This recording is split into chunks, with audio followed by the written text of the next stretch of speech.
За почист и поубав град во пролетната екоакција денеска се приклучија и штипските пожарникари.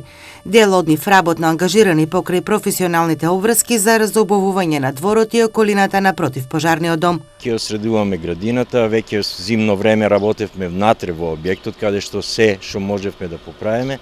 Акцијата продолжува и понатаму со садење на цвеќиња, трева и така натаму. Колку време ќе трае оваа акција, што се ќе се сработи?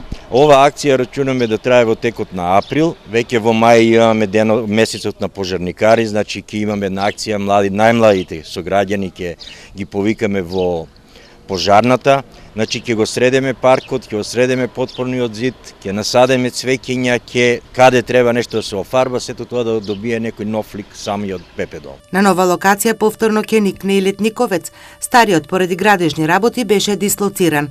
Ќе го градиме и Летниковец, ќе настојуваме да имаме што подобри услови за работа, бидејќи пожарникарите се 24 часа, ова е втор дом и мора да се осеќаат лагодно, да кажем, за да бидат спремни за секоја акција. Акцијата за разобувување на дворот на противпожарниот дом ќе се реализира цел месец во кој се планирани активности. Инаку на професионален план штипските пожарникари минатата недела имале 3 интервенции, од кои една и на гасење шумски пожар во Борова шума во атарот на село Препечани.